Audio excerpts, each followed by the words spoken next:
Joining us now is Barry Scanlon. He is the founder of crisis management consulting firm DCMC Partners, also a former FEMA official. Thanks for joining us again, Barry. Good morning, Lauren. Nicole. If you bravely decided to stay put and weather out this storm, what do you need to know right now?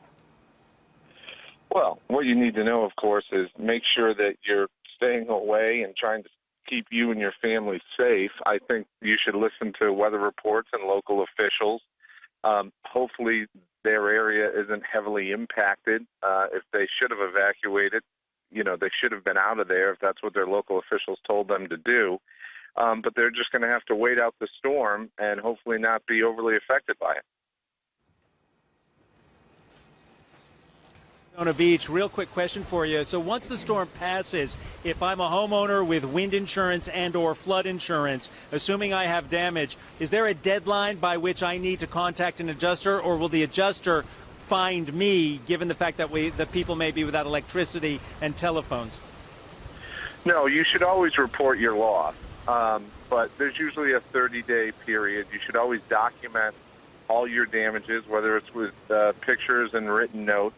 But there's certainly going to be an extended period. The insurance industry, FEMA, everyone knows that if there's certain areas without power, it looks like throughout these states there could be 2 to 3 million people without power for some time.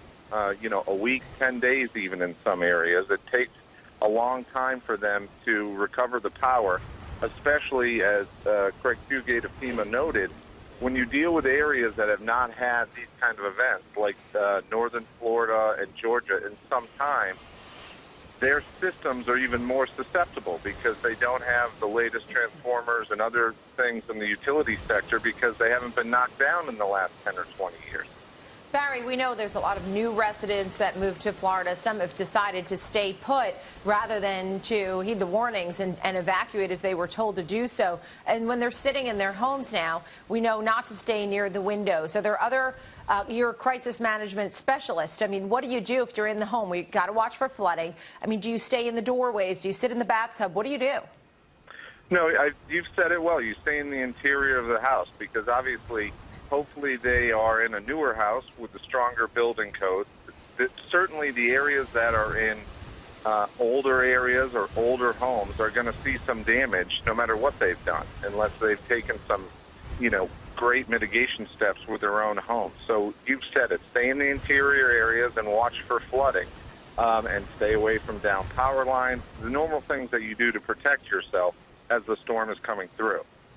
Barry Scanlon, thank you so much for your time this morning, the founder of crisis management consulting firm DCMC Partners.